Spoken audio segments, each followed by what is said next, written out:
Welcome to a new episode. We are building an LGB garden railway. Yes, dear Michael, until now we have been driving analog and we want to change that today.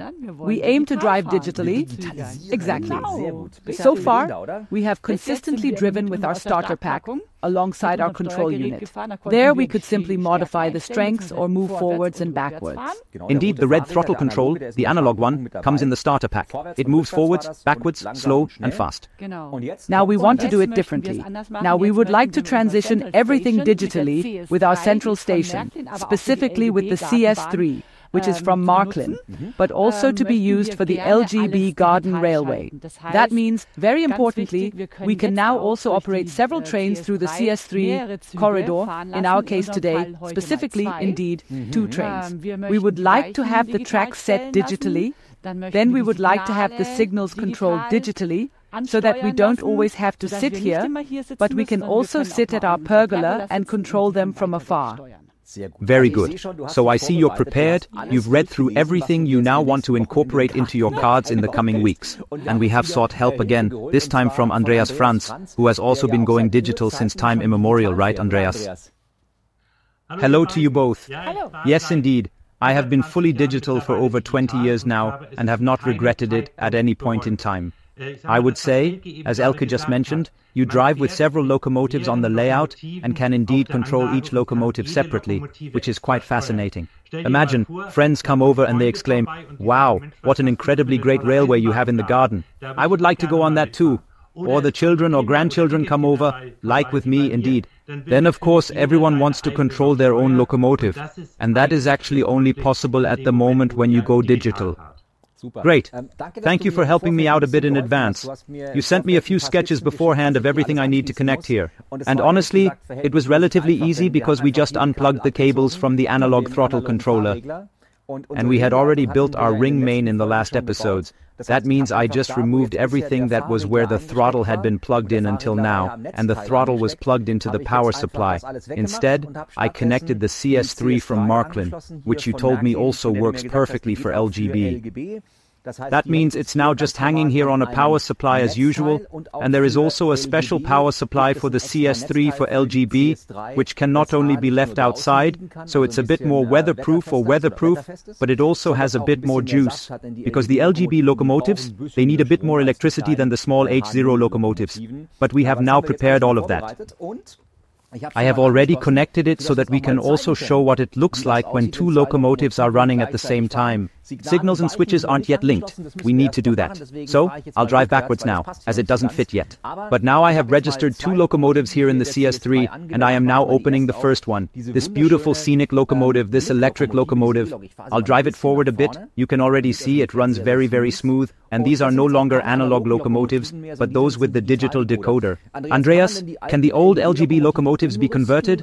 Or how exactly did you manage to do it at your place? So, the larger the locomotive, the easier it becomes for the conversion process. LGB offers a conversion kit designed for easy installation in older locomotives, assuming there is ample space available. I would say, into such a locomotive, even if it is 20 years old, the installation would go smoothly. But you also still have locomotives from the starter pack, the beloved Steins. The retrofit decoder doesn't fit directly in there, but an H0 decoder could indeed be offered to the markets. To be installed, which then makes no noises, is not a sound decoder, so you can convert any locomotive. The newer it is, the easier it indeed is. If you opt to buy a good locomotive from LGB today, they are usually already digital, and with sounds. If you put them on the track, they will be recognized immediately. This observation locomotive, which is here with Elke, has a whole lot of digital functions. I'll see if I can operate anything here. I'm going to turn the light on and off now. Depending on its travel direction, the light appears at the front or back. Let's examine the sound function's loudness. I hope you can hear it in the tone, otherwise I'll make it louder. And we have here also again the function of raising and lowering pantographs. I've just secured the pantographs, so you can't see them yet, but the noise is already there too. Here, many digital functions. For example, we have rail joint noise. When the locomotive starts moving, you can hear it nicely.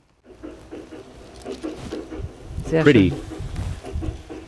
Yes, and one can also, I'll briefly recap, make it a notch louder as well. So if you want to impress your neighbors a bit, because they should also enjoy your LGB, indeed they have to, then we can proceed to press the edit log here and briefly close this just for a moment. So, edit log, exactly. And now, we proceed in here into the view locomotive and then press on setup.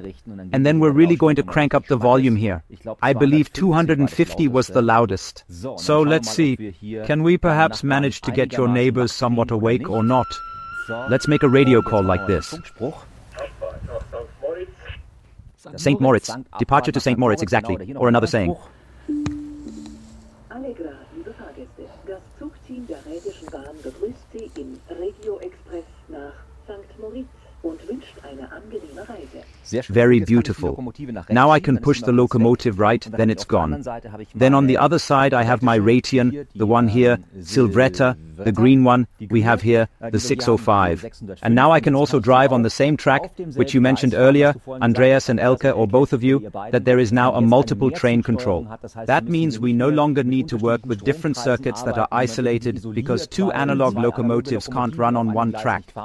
But now, we can indeed drive with two locomotives on one single track and have already secured a base. Very beautiful. Andreas, we still have quite a bit ahead of us. In fact, we have installed a lot of switches and signals. How complicated will it actually be now if we digitize all of this content? So, you've seen how remarkably easy it was to switch to digital.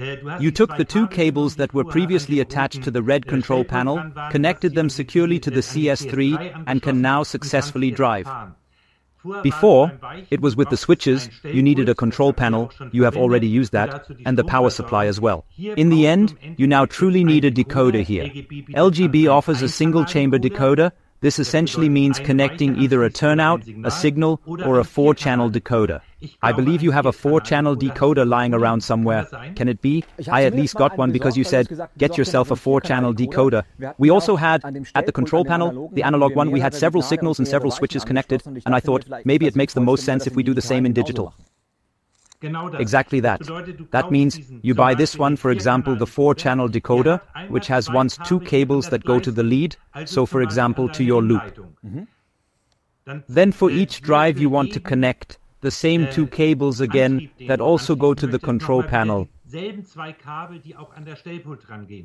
So you have two cables connected to the track, and for each switch, each signal, two more cables. These are precisely the identical ones that you currently have connected to the control panel. Unscrew there, then connect to the digital decoder, a difficult word, and then you can control the switches and signals digitally, just the same. It doesn't get easier and it's just more fun. That means I don't have to change anything myself at the switches and signals. That means the drives at the switches remain the same. That's how it is. The drives remain the same, practically the cables that you have already laid, which now go to the control panel, unscrew at the control panel, screw on the decoder, connect the decoder with two cables to the ring circuit or to the track, and the job is done. Super, okay, then that's what we'll do next. We'll show how it works. I'll dedicate myself to it, or rather, both of us will, Elke. We'll likely sit on the terrace, as the weather isn't good for the next few days, for the next episodes. Let's decide, the living room or terrace. We're lucky with today's weather. The garden railway, however, is all weather friendly. Wind and outside, we can leave that. Good. Thanks, Andreas. Nice you were there. Next time we might bring you again if we need help. Let's start. The train to St. Moritz is driving. Close your eyes, embark on a journey to Switzerland with the beautiful locomotive. Let's do it. Thanks, Andreas. Hear a lot of bumping.